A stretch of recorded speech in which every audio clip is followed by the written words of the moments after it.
So Trump-appointed Ambassador Gordon Sondland didn't waste any time singing like a canary at his testimony yesterday, and it sent Republicans into attack mode. Watch. I followed the directions of the president. We worked with Mr. Giuliani because the president directed us to do so. Everyone was in the loop. It was no secret. I know that members of this committee frequently frame these complicated issues in the form of a simple question. Was there a quid pro quo? As I testified previously, with regard to the requested White House call and the White House meeting, the answer is yes. The answer is yes. So how damaging is this, ladies?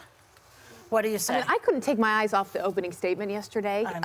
I was in awe of what we were hearing. It was a total bombshell, in my opinion. It reminded me of what corrupt governments do and get away with. Yeah. That's not who we are. That's not what we do. I will say. Not yet. That's what we did. What I found to be the most alarming yesterday.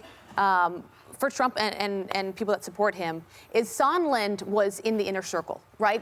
Up Gave till now, $1 million we've heard from to really like diplomats and people that. But he gave $1 million to Trump's campaign. Let's not forget He did, but he also right, was someone that has spoken to. The president says he doesn't know him at this point, but they did speak a lot, and he worked with Giuliani, and he also implicated everyone that was involved. He threw everyone not only under the bus, he got behind the wheel of the bus and literally drove over them. Yeah. Thinking about like Mike Pompeo.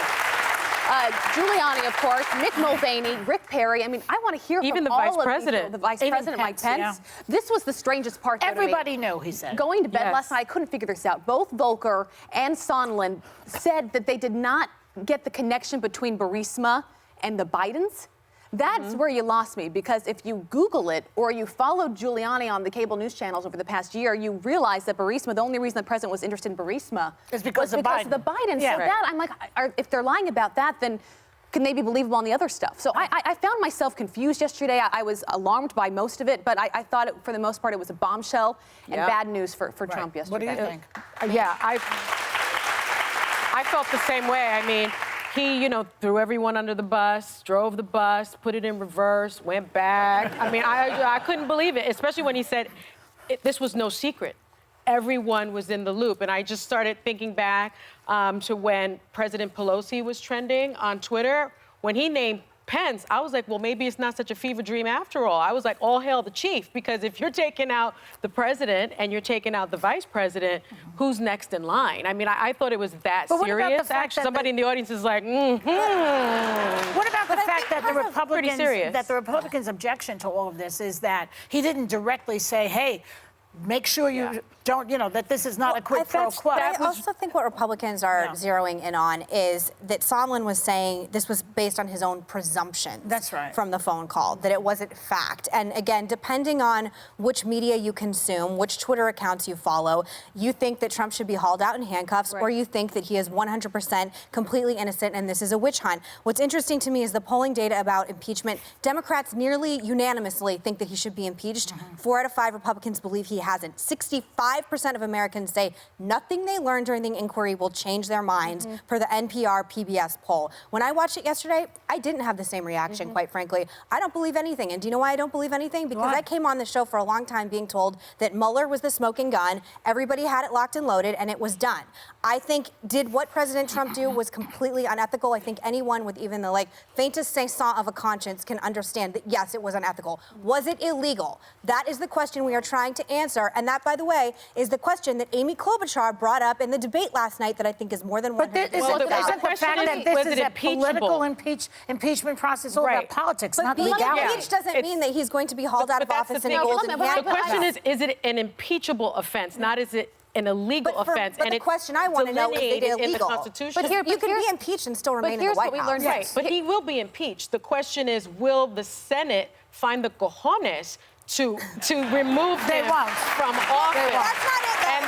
And they won't. We know that. But I actually don't think that we should. Conduct. I think we should be very intellectually honest, because I, for one, am sick of these false flags that the media continues to fly, that we are going to have Trump again. And I go to Mueller again. He's going to be hauled out immediately. Let's take it day by day, person by person. Nobody dislikes President Trump. He's going to be impeached, but when we go to the Senate, Mitch McConnell, let me finish talking. Mitch McConnell is a brilliant politician. And what he's going going to do is he's going to strengthen this out and take this as long as possible because it's going to make all the Democratic candidates who are in the Senate running for president right now have to force all their time in impeachment. And right now, impeachment is not popular in the United States of The America. Republicans are not going to remove him from office. No, they're not. They're not going to remove him from office. Will he be impeached? 100%. Should he be removed from In office? Congress. 100%. All right, Sally, you have a Should be legal removed note. from office. You have a legal note. But let me say one other thing. This is the thing.